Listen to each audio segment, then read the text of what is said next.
Aloha mai kako. Welcome back to the Share the Poi podcast. We're here today with episode 3 with special guest Miss Zoe Leonard and guest host back again, Damon Nagata. Hello, guys. How are we today? Very good. Excited to be here.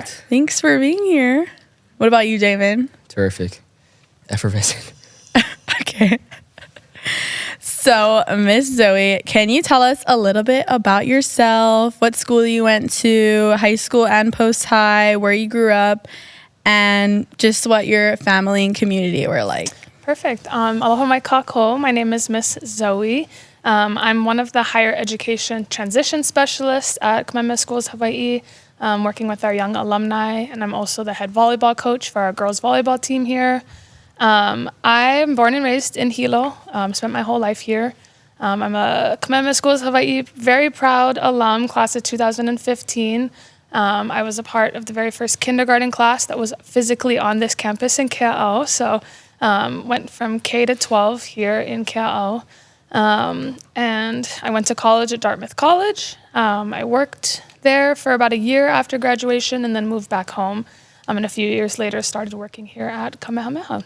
I'm the youngest in my family. I have one older sister who also went to Kamehameha Schools. And I have 3 cousins on my mom's side that live here in Hilo. And so of that family, I'm the youngest of the 5. So I'm definitely the baby of the family. Damon? How has your childhood and childhood memories, and especially attending here since kindergarten, how has that really connected you with your Hawaiian culture and ʻōlelo Hawaii? Yeah, again, student here my whole life. All of my cousins, I think something that's unique is all of my cousins were all Kulakaiapuni students, and so they all went to Punanaleo and Avahi, but I was here at Kamehameha since kindergarten. Hawaiian's not something that was spoken in my household necessarily, but except for casual words here and there. But outside of my immediate family, it was a language that was spoken a lot. A lot of my aunties were a part of the Hawaiian Renaissance and the Hawaiian language movement, and so it was something that I've always been around, but also something that I've always been a little, what's the word? Timid about, because it's not a language that I feel like I'm fluent in, and it's something that I've continued to battle with myself, continue to learn. But I still think from a young age, obviously here at Kamehameha, you're exposed to a lot of Hawaiian language, Hawaiian concepts, Hawaiian history. I did dance hula from probably the 3rd grade to around the 7th or 8th grade, and so I think I got a lot of my cultural exposure through hula, as well as whatever curriculum I got from school. Was that in Leo Kaiona? I was in Leo Kaiona, and then I danced briefly for Hula Halau Keanuenue outside of school. Yes, but Naleo Kaiona was where I got my start, so I love Kumusilva down there. Yeah. So you mentioned going to Dartmouth College. So before moving to Dartmouth, how was your cultural identity expressed in your daily life growing up? Yeah, I think it's something that I was always very proud of. Very proud to be Hawaiian. I have 12 different ethnicities, so definitely, I know, mixed plate, obviously a lot of white, Caucasian, European, also Chinese, also Hawaiian, and so I think Hawaiian was kind of the ethnic background that spoke the most to me, although I did have a lot of exposure to Chinese, and then my sister's grandma, her biological grandmother is also Japanese, so I had a lot of Japanese influence, even though I don't have necessarily Japanese blood, but I think throughout high school, I was one of the students. I used to walk around carrying my ukulele on campus. I used to play my ukulele during breaks. Yeah, VJ knows. There was a handful of us that used to do that, and I didn't consider myself a singer or a musician, but I think that was one way that I kind of stayed connected. Music's super big in my family, Hawaiian music, island music, and so it's something that I always grew up around, and I think that the music part plays a lot into my identity as a Hawaiian. And then, I leaned in super heavy into trying to take as many classes as I could in high school revolving around Hawaiian language, Hawaiian identity. So I took, Hawaiian all the way up through senior year. I took Nohona Hawaii, which was a class that was offered to just work on mea Hawaii things and work in the mala. Tried to take the honors Hawaiian history. So it was something that I was always trying to pursue Even when I had counselors or teachers or friends that were like, why are you going to take Hawaiian language? Like, the college you're going to is not going to accept that as a language. You should take Spanish or Japanese. And I was like, no, like, if they're not going to take it, I'm going to have that conversation and make them take it for credit. And if not, like, it's not a loss to me. It's still something important that I should learn. Yeah. Did they end up taking it? Yeah, so that's a fun story. I went to Dartmouth and I got there, and they have a language requirement where you have to take a language through 3 years. And at that point, there weren't any students on campus who had passed out with Hawaiian. And I found out through the linguistics department at Dartmouth that you could advocate to credit out with a language. So they had a lot of Native American languages, a lot of African languages, just non-mainstream languages that students were testing out of. And so you had to do a proficiency test with a linguistics professor.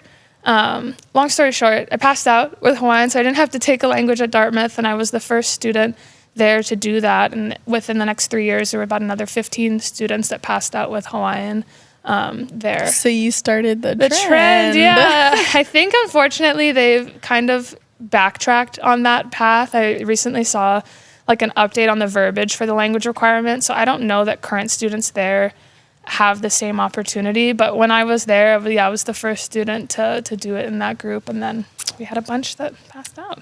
Wow. Damn. Yeah. So you went to Dartmouth. That's like so far on the East Coast. Like, what were some challenges that you had, like being so far away from Hawaii? It was cold. My freshman winter, it got down to minus 33 degrees. Damn. One day with the wind chill. Yeah, that was crazy. But it was cool because I knew it wasn't like a life sentence to the cold and being far away. It was just something that I got to experience for 4 years. I also took 2 winter terms off. Dartmouth has like a unique quarter system that allows you to take terms off without falling behind academically. So I studied abroad in New Zealand for 1 winter, which is summer there. So that was perfect. And then I took 1 winter quarter off. So I was really only there for 2 winters. And then community was the biggest thing. My freshman year, there was only about 8 or 9 students from Hawaii at Dartmouth. And then by the time my senior year came around, there was like 53, 54 of us. Oh, wow. So the community really grew. They have a very strong native program there that I didn't really tap into until like junior year. But it was nice to know that we had a group text with all the Hawaii kids, and it wasn't like they had to be your primary friend group, but we all knew that we had each other. So my freshman year, we like re-established Hokupa'a, which was our Pan Pacifica club at Dartmouth. And that was a group that continued to grow. And then we started doing luau and Mayday and all kinds of other activities. So that definitely helped with the homesickness. Were there any other ways you managed to keep your like cultural identity alive while so far away? Yeah, I tried to integrate it. It didn't really come until later. I was involved in a lot of like native type things. It wasn't necessarily Hawaiian, but I tried to, studying abroad in New Zealand, I was studying Maori and doing language documentation, and we went to Samoa. And so studying Polynesian languages obviously felt kind of like a connection to home. And then other classes where we had the opportunity to share, like I took a lot of courses in culture, identity, and like ethnic studies. And so it was really awesome because a lot of those sociology classes, they like encourage you to talk about who you are and your background. And there weren't a lot of Native Hawaiians, so it was an awesome opportunity for me to be able to like engage in dialogue about my background. And so like my senior year sculpture final project, our professor like interviewed all of us to get to know us and basically provided us an artist that they wanted us to emulate their style for our final project. And so because I was a linguistics major and my Hawaiian identity like played such a big role, they wanted me to do something with like words and typography, and it was for a sculpture class. Anyways, I ended up handwriting the whole kumulipo. And I did. Oh, wow. Yeah. The whole thing? The whole thing. 2,107 lines, something like that. Oh, gosh, I should know that. It's over 2,000 lines long. But yeah, I hand wrote it, the whole thing, and did a installation in one of our art galleries. And so that was super impactful and kind of felt like a full circle moment at the end of my senior year there, that I was able to like bring something so important in our history to the forefront of the work that I was doing, and expose also some other students about like the importance of it, and like the importance and uniqueness of oral history and language and just all of those things. But it was cool because like people back here found out about it. Kumulehua guys found out about it and posted about it. I think they even like asked me for a copy of it at one point. That's nuts. Yeah, so I still have it. I still have all of the papers that I hand wrote that on. But, yeah. I did not know that. Yeah. That is crazy. Yeah, carpal tunnel's real. Like the wrist. How long did that take? I probably did it over the course of like maybe 2 weeks, and I would just like take a couple of hours each day and try to like knock out a little bit every day. But it was a lot. What an accomplishment. Wow. Yeah, it was crazy. I've got pictures I can show you later.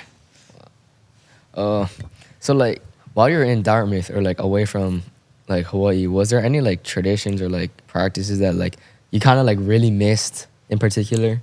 Yeah, I mean, I think food, music, and gathering are like the three biggest things. Like a good Yeah, and I think those are like culturally like the three. I feel like for Hawaiians or Polynesian communities or just community in general, that like create home wherever you are. And so I feel like food, we were super lucky that we had, there was a Native American house, which was like an actual house on campus for Native students. And so it had a big kitchen, it had a big dining room, and everybody had access to it. I was the RA for it during my junior year, so I'd like spent a decent amount of time there, but we would do like Sunday brunch, and we would, make spam musubis. And when luau came around, we were very committed to trying to create an authentic experience. And so like we froze and shipped up like actual kalua and poi and lomi salmon, and like we didn't want to just do like barbecue chicken. We were like, no, we're gonna bring like cultural food up here. And so food is something I definitely miss, but I think we did a good job at incorporating it. Music was also something that was super important. So if I got homesick, like I played music every night in my dorm room, just to remind me of home. And then when local artists were up in the area, we would like propose to the Student Affairs Center to fund the Hokupa'a group to go see them. And so we got to go see J. Boog in Vermont, and a group went to go see The Green in Boston, and the school like helped to pay for it. Yeah, so that like helped with some of the homesickness. And then also just gathering, being with good people that, were also far from home was helpful.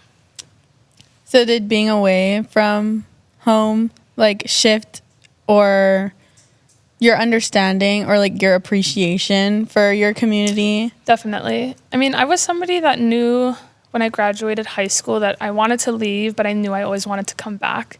I didn't know when that would be, but I knew that like there's some people that they want to leave and they never want to come back. And I get that too. But for me, I always knew that coming back home was the end goal.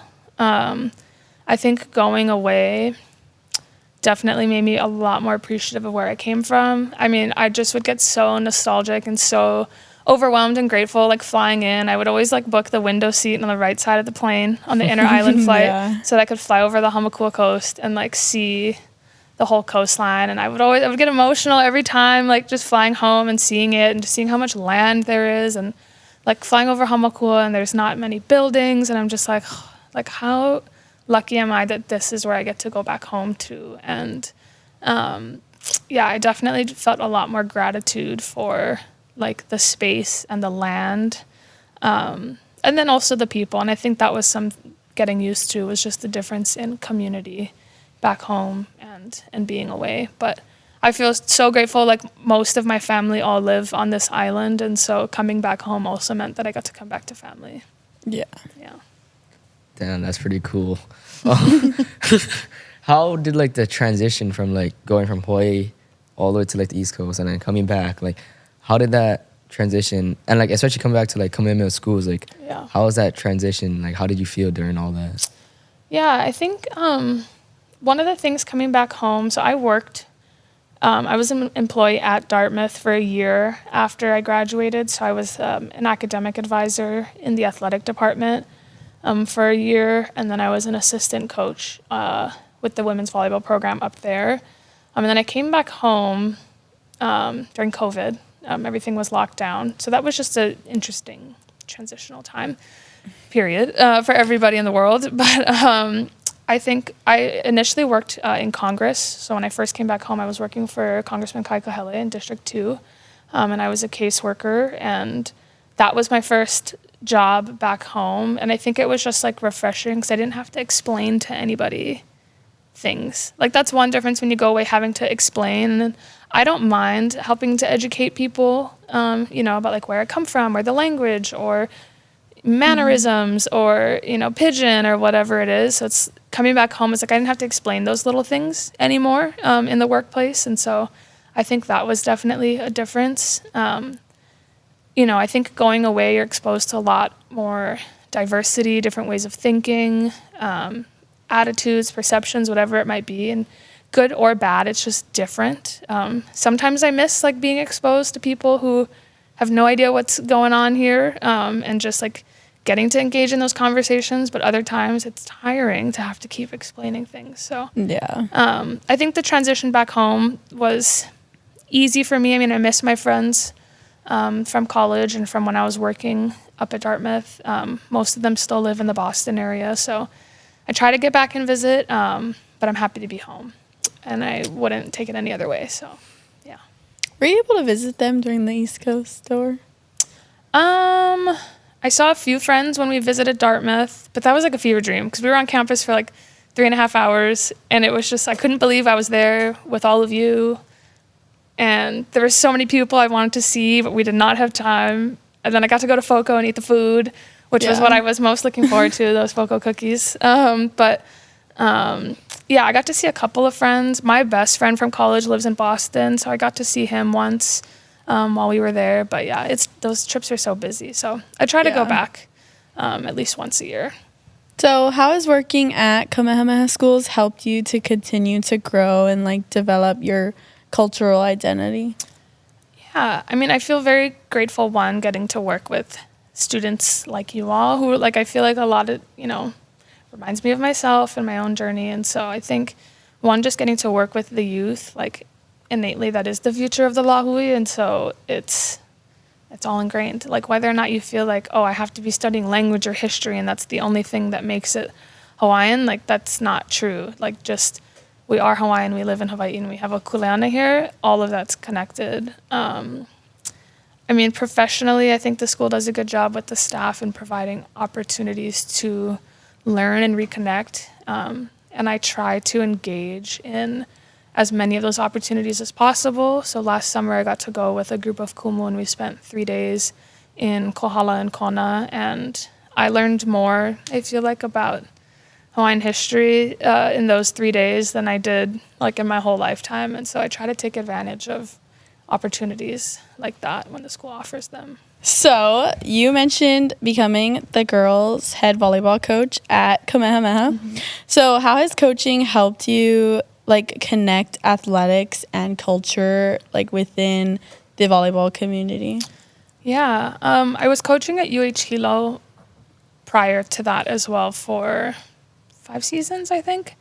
And even starting there, it was something that we tried to ingrain in our program. And Hilo was a little different because we had girls coming from all over the place. We had girls on the team who were from Hawaii. We had girls on the team who were Hawaiian but grew up in California or Utah. And then we had girls who had no prior connection here. And so it was super important for us to ground them in this space and place before we ever got to volleyball, especially for the girls that we were bringing from outside.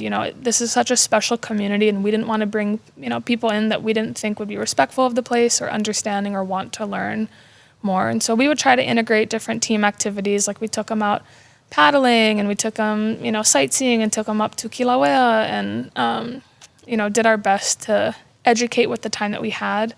I think moving over to coaching here at Kamehameha, it's only been like 3 weeks, so we're just getting started, but I'm excited to continue to make those connections. A big reason why we're going to Maui this week was because I wanted to take the team somewhere that I think a lot of girls don't have the opportunity to visit and experience, and more than just, going to the hotels, but physically being in the space of Maui, which was a very important place in our history. And, you know, I hope that we'll have the opportunity to go to Iao Valley and talk a little bit about, you know, some of the chiefs and people that Hawaii wouldn't be the way that it is today had the things that not gone down on Maui happened. And so I think some of those educational opportunities, just purely by way of sports getting us there, is a way that I hope to integrate that. And then we've got great team members in organizations like Aulani, Tana Puawalau, in Halau Kupu Kupu, that are looking to integrate a little more Ike Hawaii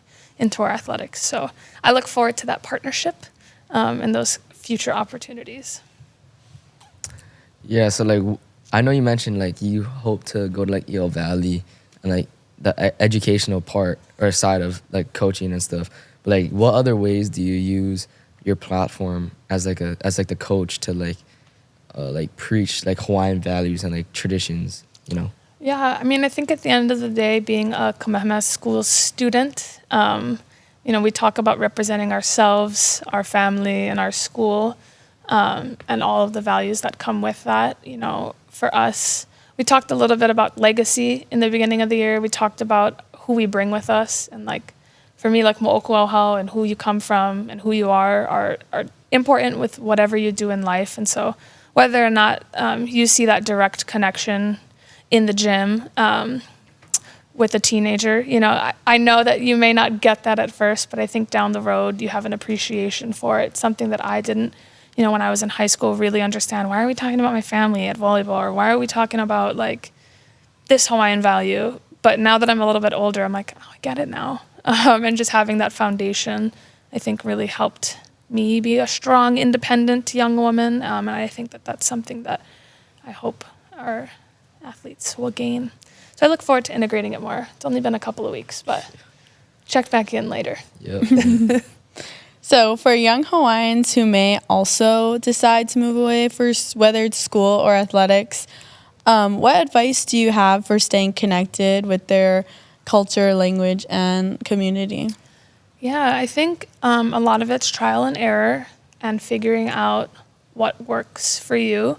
For me, again, music was huge for me. I think also when I would get homesick, like I really leaned into attitude of gratitude and the fact that I had the opportunity to be where I was and that I had the opportunity to go get an education and the community that I had there and the resources that a place like Dartmouth was able to provide that a lot of other institutions wouldn't have been able to provide.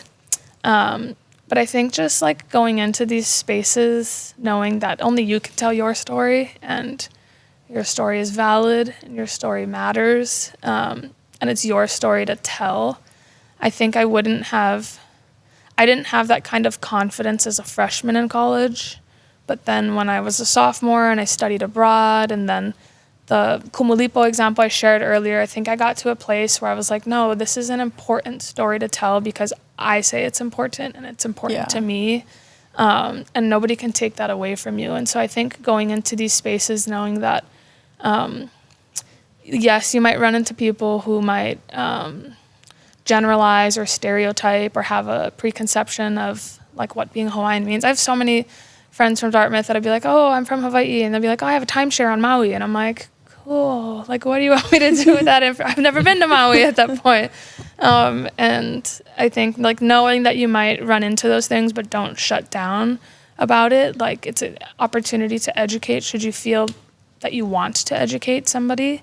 And just know that if there's not a space at the table, like make a space at the table for yourself. I think that's the biggest thing that I learned was create space to tell our story. Well, thank you for that, Mana'o. Any final questions or Mana'o you have to share? No, I don't think so. Do you guys have any final questions? Nope. Thank you guys. Just thank you for being here. Actually, like, what is just one thing just to leave the audience with? Oh my gosh. Your final thoughts. I don't know. I think for me, it's just like when it comes to identity or even just moving away, do what makes you happy. Because at the end of the day, you're the one that goes to sleep with the thoughts in your head or the feelings in your heart. Like, nobody else carries that. So do what makes you happy and know that it's going to be okay and the sun is going to rise again tomorrow, even after the hard days. And that you've got support and community back home. And reach out to your transition specialist when you graduate and ask for help. Yeah. We'll definitely do that. Thanks, Thank guys. Thank you, Miss Appreciate Zoe and Damon, for being on the Share the Poi podcast. Mahalo nui for watching.